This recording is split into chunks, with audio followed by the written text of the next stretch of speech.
He's an asshole. I have nothing good to say about him. I've never had anything good to say about him. Say one nice thing about him. There's nothing nice about him. I can't say one nice thing about him.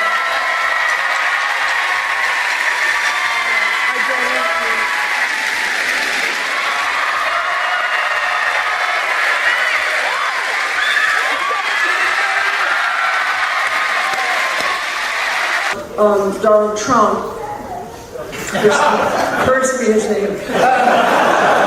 Like on paper, he looks so good. You know, he was brought up rich. He had a good education. He's got all these young chicks. I don't know how young, but he's got all these young chicks, and he just keeps trading them in on younger chicks, and he's got all this money, and he's famous, and still he's such a dick. I don't think he has two moral fibers to rub together. Also, I love this, like LGBT and queer. It's like he just learned it, you know? Before he went out, someone's whispered in his ear, Kate, and queer. He just seems to steamroll over everybody, and he just has this ongoing dialogue that you just go, what is happening? Sometimes I saw him in this place called Mezzaluna, and he was very like, get up and go get the salt, go to the bathroom 12 times. And it was like, dude, everyone sees you, no one gives a fuck, okay? We're rich, we're famous, we don't care who you are. And like, right. And the comb over looks worse after skiing than it did when you started. He doesn't want to be president. He wants to. He said no one's more surprised than him. He wants the crowds. He wants the adulation. Doesn't give a shit about the work. He just should not be in. He shouldn't be in control of the remote. Okay. He just shouldn't. What would you say to him if he was standing in front of you today? Oh, babe, you can't even.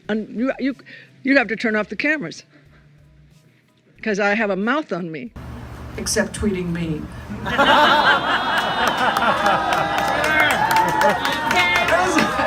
It was like, I said, dude, get a grip, okay? I don't think Lincoln or Kennedy would tweet me. So if you want to be president, just up your game a little bit. Do you remember Fun with Dick and Jane? Okay, it's like a racist Fun with Dick and Jane. We're going to build walls. He is so dangerous, and what he brings to my country, what he's awakened in my country, is bigotry and distrust and a certain kind of supremacy in certain groups, and he lies. Consummate liar, doesn't care who she hurts, insane, and sociopathic narcissist. So anyway, I just wish he'd fall off the face of the earth. Someone who would bring down the country because he doesn't win does not deserve anything, deserves nothing. He deserves nothing. He does not deserve any kind of respect, loyalty. He's so horrible and so mean and just, I don't know why he has no milk of human kindness in him, but I don't believe that you could just get a drop out of him. I could go on and on this subject forever. He wants to be the king, but he doesn't want to do the work. And I mean, I can't imagine, it's like breaking news, South Korea has bombed North Korea, and President Trump comes up to the platform, to the podium, and says, what? What could he possibly say? He doesn't know anything about anything. I'll call my friend Vladimir, and he'll tell me what to do. Because Trump. Okay? Because he's a fucking... Oh, I missed my... Oh, and I was doing pretty good, too. So, I just think he's a fucking idiot.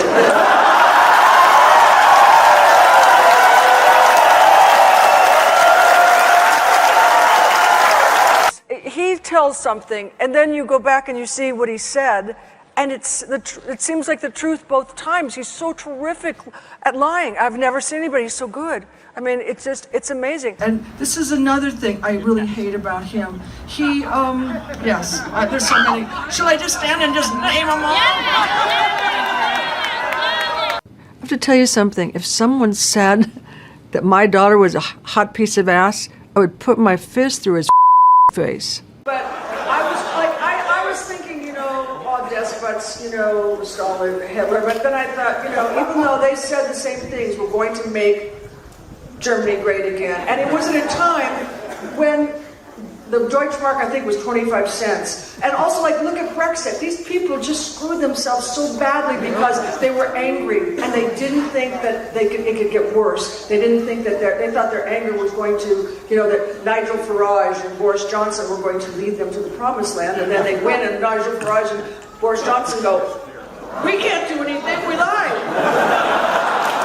And the people who will suffer the most are millennials, and they will suffer because the people he will bring with him will put an end to any hope that women have of getting the rights that we had in Roe versus Wade. I believe they will put an end to any gay marriage. They will put an end to gay adoption. It's not going to hurt me. I'm 70. It's not going to do anything to me, but it's going to do stuff to young people. And that really scares me and it really bothers me. I've been alive for 13 presidents, and I have never seen anyone like the president that we have. I can't even call him the president, right? That has been willing to destroy our country for money and power. I've never seen it, never believed that it could happen. I've lived through like 14 presidents, and I never thought that there would be a president that wouldn't care, that doesn't even like Americans. It's just the strangest thing. I've been alive for 11 presidents, and I've never seen anything like him, and I understand why the world is terrified that he's now going to be the president of the United States. His people, not his people, some of the people, you know, came on Twitter and said, you know, you're a crybaby and you're a whiner, and I never cried and I don't whine. But I want to do something because I don't believe in him, and I feel sorry for the people who do. Well, in America, we're really suffering because we had no help. We had no leadership. So, I mean, it's really, you know, if your president doesn't care if you live or die, that's a pretty hard pill to swallow because you're just sitting there going, why isn't someone helping me? That's all I'm going to say about him because he's just...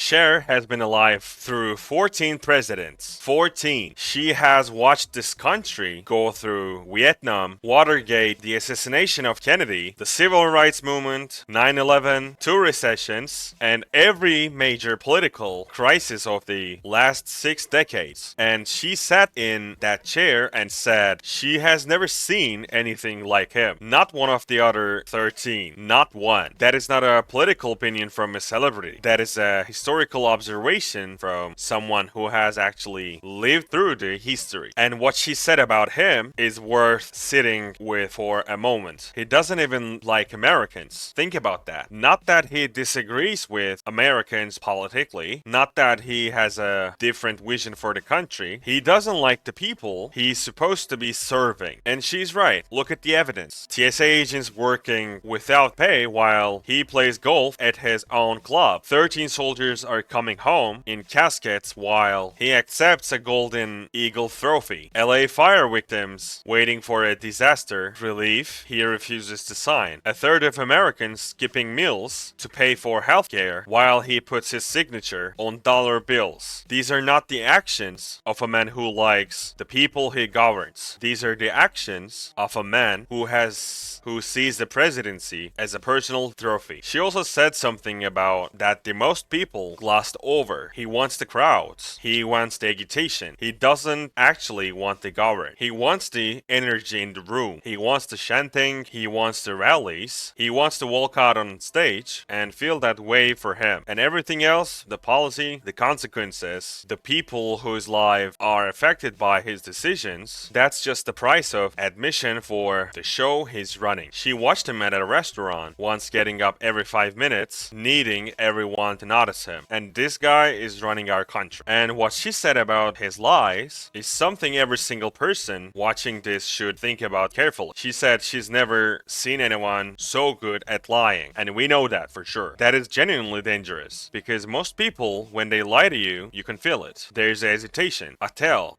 something slightly off. Trump has none of that. He states false things with the complete confidence of someone who has decided that reality is whatever he needs it to be in the moment. And by the time the correction comes out the next day, the original lie has already traveled around the world 3 times. Cher is 78 years old. She has nothing to gain from all this that she talks about. No political career to save, no corporate sponsors to worry about. She sat in that chair and said what she thought because she has earned the right to say it and because she genuinely believes the stakes are that high. Her perspective is exactly what I need in this channel. So if you can just comment down below, subscribe and like the video, I'd really appreciate it. Thank you so much.